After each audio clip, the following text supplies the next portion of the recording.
அடிமைகளின் சூரியன் என போற்றப்பட்டு அபிராகம் அபிராகம் அபிரா Abirami Abirami Abirami அபிராகம் அபிராகம் அபிரா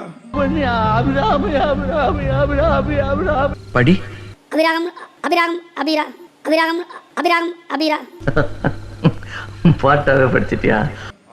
Abraham Lincoln புத்தகங்களை படித்தே உயர்ந்தார். ஆப்ரஹாம் லிங்கனா அப்துல் கலாமா? ஐயோ பாவம், அவரே கன்ஃபியூஸ் ஆயிட்டாரம்மா.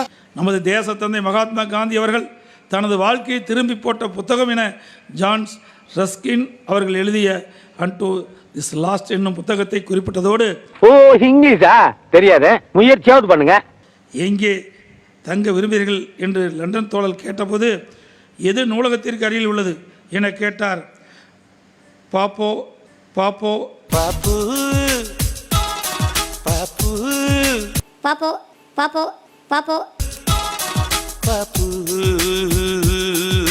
பாப்போ சாஹிப் சார், அது என்னமோ பாப்பானி குனிமா அப்படின்னு. பாப்போ சாஹிப் டாக்டர் அம்பேத்கர் அவர்கள் தனக்கு மரண தண்டனை விதிக்கப்பட்ட போது டாக்டர் அம்பேத்கர் அவர்கள் தனக்கு மரண தண்டனை விதிக்கப்பட்ட போது பழனிசாமி, என்ன அர்த்தத்தில் நீ இப்படி பேசுற? எதுக்கு நீ வர வர இப்படி பேசி பழகுற? தமிழ் இலக்கியங்களை நூல்களை ஒரு மாணவன் 100 ஆண்டு காலம் படித்தாலும் படிக்க முடியாது படிக்க முடிக்க முடியாதது. அதாவது ஒரு லக்னத்தில் 9 கிராம் உச்சம் பெற்ற ஒருவன் இப்படி வேண்டுமானாலும் பேசலாம்.